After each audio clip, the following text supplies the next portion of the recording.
Hello बच्चों, क्या हालचाल। आई होप आप बहुत ही मस्त होंगे, स्वस्थ होंगे और अपने स्टडी को बेहतरीन तरीके से आगे बढ़ा रहे होंगे। तो प्यारे बच्चों, आज के इस क्लास में हम लोग पढ़ेंगे मोलारिटी। मोलारिटी अर्थात मोलरता क्या होता है, किस प्रकार से हम इसको फाइंड आउट करते हैं, इसका आज पूरा पोस्टमार्टम हम करने वाले हैं आप लोगों के साथ। तो मेरे साथ वीडियो में बने रहिए। जो बच्चे वीडियो पर नए होंगे वीडियो को लाइक करिएगा, सब्सक्राइब करिएगा, दोस्तों को शेयर जरूर करिएगा। आइए शुरू करते हैं अपने इस प्यारे से टॉपिक को। ठीक है, टॉपिक का नाम होगा molarity of dilution. Molarity of dilution. Molarity of dilution. Molarity of dilution क्या होता है? तो मान के चलिए कि कोई विलयन है और किसी विलयन में हम अलग से पानी को मिला देते हैं, जल को मिला देते हैं, तो उसकी मोलरता में क्या परिवर्तन होगा, उससे हम लोग क्या कहते हैं? Molarity of dilution. मतलब कि किसी विलयन में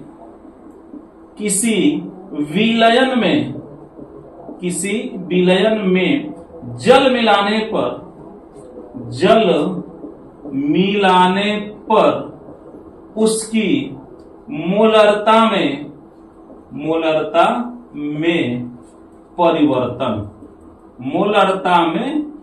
परिवर्तन किस प्रकार से उसकी मोलरता चेंज होती है जब हम किसी विलयन में क्या मिला देते हैं बाबू? जल को मिला देते हैं। बात समझ में आई? चलिए कंसेप्ट समझते हैं बहुत ही बेहतरीन तरीके से। ये हमने एक जार ले लिया बबुआ। क्या ले लिया? जार। इसमें हमने एक विलयन लिया हुआ है। इसकी जो मोलरता है, ध्यान दीजिएगा, इस विलयन की जो मोलरता है, जो मोलारिटी है, वह M1 है और इस विलयन का जो वॉल्यूम है अर्थात जो आयतन है वह क्या है?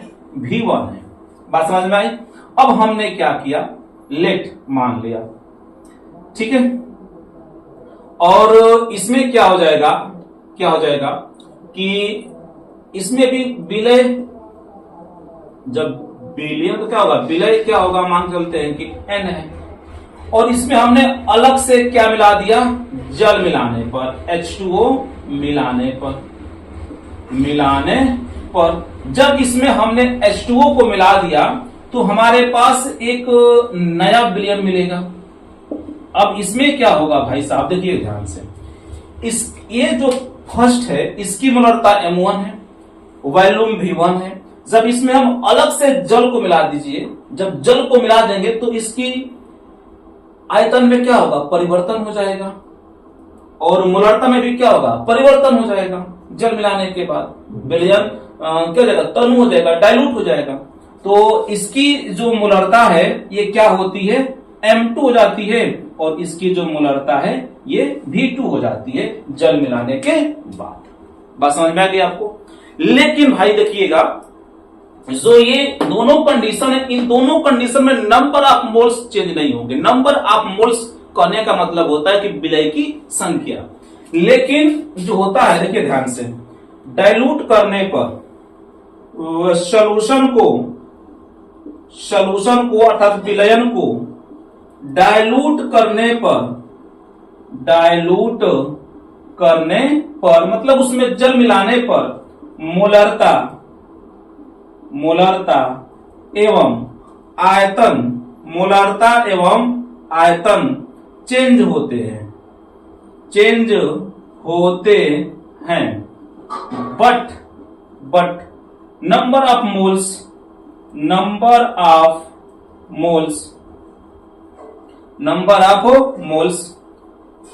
ऑफ सॉल्यूट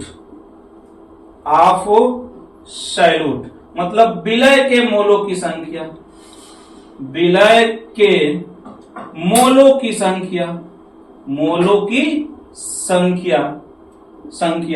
परिवर्तित नहीं होती है।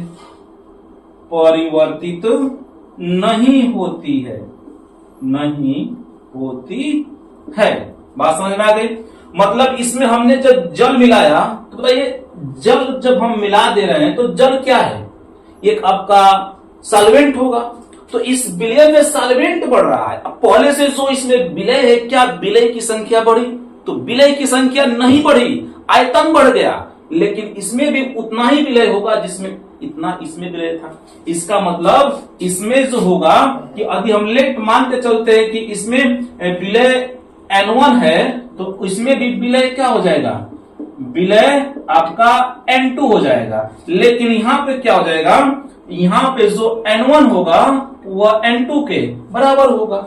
जो पहले का विलयन का नंबर ऑफ मोल्स जो है salute, number of moles of salute है N1, ये बराबर होगा दूसरे विलयन के number of moles of salute के, यानी कि N2 के। बात समझ में आई? तो ये दोनों आपस में क्या हो जाएंगे? बराबर हो जाएंगे। यहां से आप एक निष्कर्ष निकाल दोगे कि N1 बराबर होगा N2 के, क्योंकि हमने इसमें अलग से कोई सैल्यूट नहीं मिलाया, हमने सॉल्वेंट मिलाया है, H2O मिलाया है, जल मिलाया है, तो मोलरता परिवर्तित हुआ है और उसका आयतन परिवर्तन हुआ है, लेकिन विलय के मोलों की संख्या में कोई परिवर्तन नहीं हुआ है। बात समझ में आई बबुआ? अब देखिएगा, अब यहां से निगमन आपको कर देते हैं फार्मूले का। फार्मूला इसका क्या निकल के आता है? तो इसका फार्मूला आपको निकल के देखिए क्या आता है। तो आपने पढ़ा होगा n बराबर क्या पढ़ा है बताइए? नहीं, मोलरता m बराबर आपने क्या पढ़ा है? तो n बाई v पढ़ा है, n बाई v पढ़ा है। एक तो आपने पढ़ा है, बताइए यही पढ़ा है। तो जब यही आप पढ़े हैं तो यहां से आप n की मान निकाल दीजिए। n बराबर क्या हो जाएगा? m इंटू v हो जाएगा, m इंटू v हो जाएगा। अब इस फार्मूले से यहां से यदि आप n1 का मान निकालते हो तो n1 बराबर क्या हो जाएगा? m1 v1, ठीक है, पहले विलयन के लिए। इसी प्रकार क्या हो जाएगा? n2 निकाल दीजिए। n2 बराबर क्या हो जाएगा भाई साहब? आपका m2 v2 हो जाएगा, m2 v2 हो जाएगा। बात समझ में आई? इसको आप इक्वेशन नंबर छोड़ दीजिए, मत करिए, ठीक है। ये तो आपने पहले पढ़ चुका है, इस सूत्र से किया है, ठीक ना, से। अब क्या होगा? आपने जानते हैं कि N1 N2 के क्या है? बराबर होता है। तो आप लिख सकते हो चूंकि N1 बराबर N2, N1 का मान क्या है? M1 V1 बराबर M2 V2, और यही आपका क्या होगा भाई साहब? फार्मूला होगा डाइल्यूशन ऑफ, ठीक है, सब मोलारिटी ऑफ डाइल्यूशन का क्या होगा? M1 V1 बराबर M2 V2, M1 V1 बराबर M2 V2। अच्छा, M1 क्या है? M1 जो है कि पहले विलयन की मोलरता है। M1 क्या है? M1 जो है जो फर्स्ट विलयन की क्या है? फर्स्ट सॉल्यूशन की, अर्थात विलयन की मोलरता है। क्या है? मोलरता है, ठीक है। और ये क्या? पहले विलयन का आयतन है।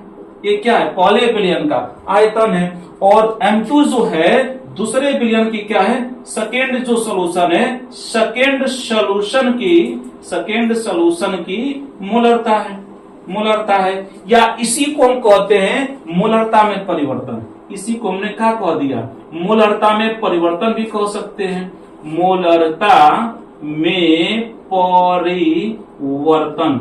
में परिवर्तन कह सकते हैं। और जो V2 है, ये V2 क्या हो जाएगा? सेकेंड विलयन का आयतन, सेकेंड विलयन का आयतन, ये आपका हो जाएगा सेकेंड विलियम का वॉल्यूम अर्थात आयतन। अर्थात इसे हम ये भी कह सकते हैं कि जो आपका जो दूसरा विलियन है, तो पहले विलियन के जो आयतन में परिवर्तन हुआ है, इसका परिवर्तन का जगह V2 हो जाएगा। यहीं से आप ज्ञात कर सकते हो, अर्थात M1 V1 बराबर M2 V2। और इस कंसेप्ट को आप किस प्रकार से किसी विलियन में जल मिलाने पर उसके मोलरता में परिवर्तन होता है, यहां से आप इसको ज्ञात कर सकते हो। बात समझ में आई? आइए समझते हैं एक बहुत ही प्यारा सा, बहुत ही दमदार सा क्वेश्चन से। तो आइए इस कंसेप्ट को हम समझते हैं एक क्वेश्चन से, जो आपके मस्तिष्क में बिल्कुल घुस जाएगा। फॉर्मूला तो बिल्कुल भाई आप याद कर लीजिए, M1 V1 बराबर M2 V2। और यहीं से देखिए आपको एक बहुत ही बेहतरीन क्वेश्चन देते हैं, ताकि आपको ये बिल्कुल दूध का दूध और पानी का पानी हो जाए, टॉपिक समझ में आ जाए। ठीक है, चलिए देखते हैं एक प्यारा सा क्वेश्चन। देखो आता है 0.2 m 0.2 m, यानी कि m का मतलब क्या पता थे, मोलर, ठीक ना, ये आपकी मोलरता दिया हुआ है, मोलर 0.2 m और 100 ml HNO3 hydrogen nitrate solution is dilute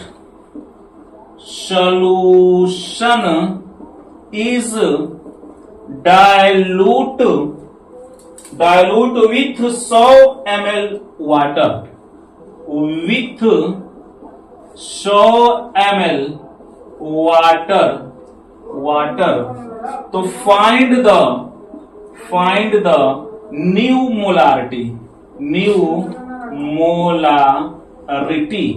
molarity पूछ रहा है। मतलब भाई साहब सुनिए ध्यान से, कह रहा है कि 1 बिलियन है 0.2 m, 0.2 मोलर 100 ml HNO3 का बिलियन है, जो कि 100 ml जल के साथ उसे डाइल्यूट किया गया है।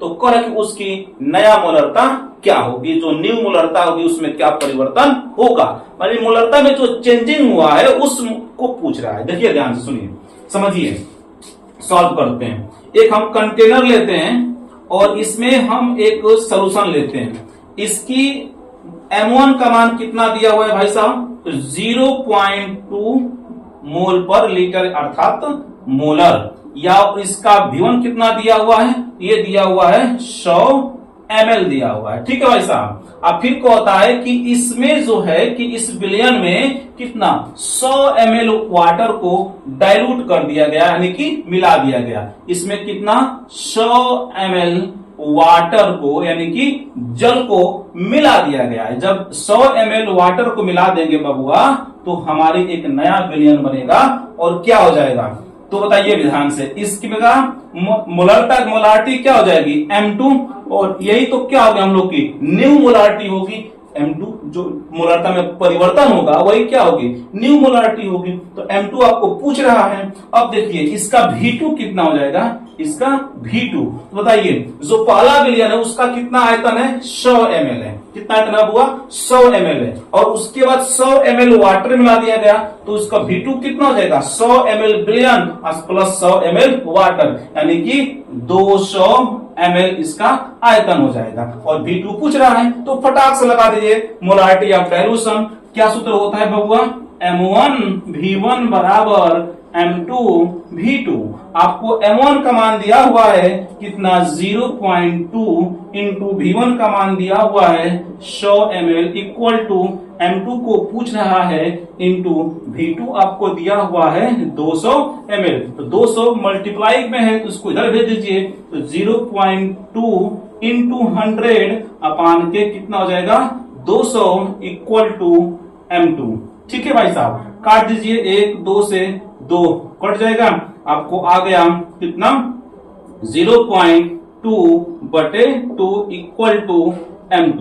अब बताइए इसको काटेंगे तो कितना हो जाएगा भाई साहब, बताइए कितना हो जाएगा, ये आपका हो जाएगा तो 0.1 M2, यानी कि जो M2 का न्यू मोलारिटी जो होगी भाई साहब, न्यू मोलारिटी जो होगी, मोलारिटी जो नई मोलारिता होगा M2 का जो मान होगा वह 0.1 M अर्थात 0.1 मोलर होगा। तो बताइए यहां से आप क्या कर सकते हैं, नया मोलरता न्यू मोलारिटी 0.1 मोल पर लीटर, या फिर आप कह सकते हो 0.1 M अर्थात मोलर। तो यहां से आप ये कंसेप्ट को समझ सकते हो, किससे M1 V1 बराबर M2 V2 से। यहां से एक बेहतरीन कंसेप्ट आपको निकल के सामने आएगा। बात समझ में आई? तो आई होप कि आपको ये टॉपिक समझ में आया होगा। चलिए फटाक से इसको नोट करिए, आगे हम लोग पढ़ते हैं molarity of mixture. Molarity of mixture क्या होता है और किस प्रकार से हम जब 2 बिलियन को मिलाते हैं तो उसकी मोलरता में परिवर्तन होता है। अभी आपने क्या देखा था कि किसी बिलियन में जल मिलाने पर उसकी मोलरता कैसे परिवर्तित होती है। आज अब हम लोग देखेंगे कि किसी विलयन में एक दूसरा विलयन मिलाने पर उसकी मोलारिटी में कैसे परिवर्तन होता है, जिसे कहते हैं बाबू मोलारिटी ऑफ मिक्सचर। क्या कहते हैं? Molarity of mixture. Molarity of mixture, ठीक है। इसको देखिएगा, किसी विलयन में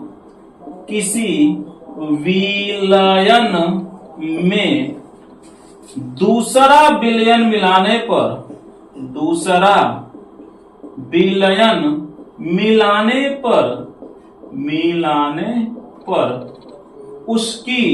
उसकी मोलरता में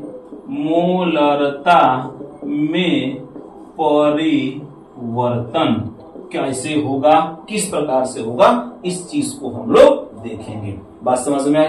तो वीडियो पर आप नए होंगे तो वीडियो को लाइक करेगा, चैनल सब्सक्राइब करेगा, दोस्तों को शेयर जरूर करिएगा। आइए देखते हैं अपने इस एक दमदार से कंसेप्ट के साथ। देखिए ध्यान से, हम एक विलयन और लेट मान के चलते हैं कि इसकी मोलारिटी क्या है M1 और इसका आयतन क्या है V1, और इसमें नंबर ऑफ मोल्स, जो विलय के मोलों की संख्या है, number of moles of salute, number of moles of salute बराबर N1 मान लेते हैं, ठीक है भाई साहब।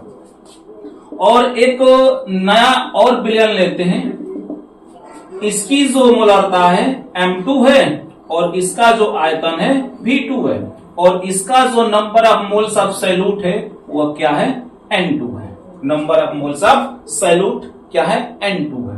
अब दोनों विलयन को हम मिला दिए, और जब दोनों विलयन को मिला देंगे तो हमारा एक नया विलयन मिलेगा। दोनों को आपस में मिला दिए तो हमारा एक नया विलयन बनेगा। जब नया विलयन बनेगा बबुआ, तो हम लोग मान के चलते हैं कि इसकी जो मोलारिटी है, इसकी मोलारिटी जो है वह क्या है M मान लेते हैं, और यही क्या है, इसी को बोलेंगे न्यू मोलारिटी, इसी को बोलेंगे न्यू मोलारिटी, नई मोलारिटी। और इसका जो आयतन होगा भाई साहब, आयतन जो भी होगा वो किसके बराबर होगा?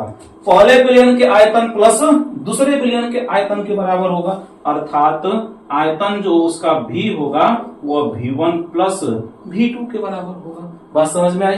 क्योंकि हमने इसमें क्या मिलाया? विलयन को मिलाया, विलयन को विलयन मिलाए तो जो पहला विलयन का आयतन है दूसरा विलयन का आयतन है, तो नया विलयन में क्या होगा? दोनों आयतन जुड़ जाएंगे। इसकी जो मोलारिटी M है ये परिवर्तन हो जाएगा, इसका M1 है, इसका M2 है, और इसमें हम लोग नंबर ऑफ मोल्स क्या मान लेते हैं भाई साहब? N मान लेते हैं। अब आप हमको ये बताइए, पहले विलयन दूसरे विलयन में नंबर ऑफ मोल्स जो है N1 है और N2 है, तो क्या इसके अलावा कोई तीसरा number of moles of salute हम मिलाए? नहीं मिलाए। जो N1 इसमें है, जो N2 इसमें है, तो दोनों का योगफल इसमें आ जाएगा। किसमें?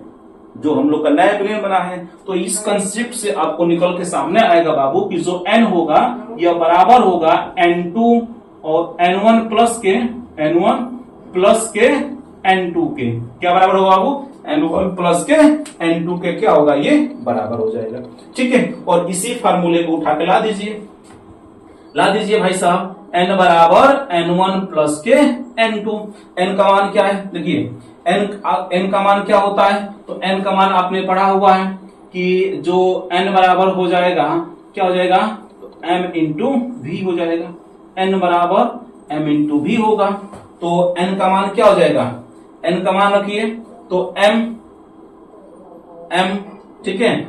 N का मान क्या हो जाएगा? यहां से M हो जाएगा, और V का मान क्या हो जाएगा? V1 प्लस के V2, तो M इंटू V कर दीजिए। N1 का मान क्या हो जाएगा? M1 V1 प्लस N2 का मान क्या हो जाएगा? M2 V2। यही तो आपका हो जाएगा। अब देखिएगा तो M हो जाएगा ये, V का मान कितना है? V1 प्लस V2 है, तो V1 प्लस के V2 बराबर M1 V1 प्लस के M2 V2। और यहां से आप याद कर दीजिए बाबू M, new molarity M equal to क्या हो जाएगा बताइए?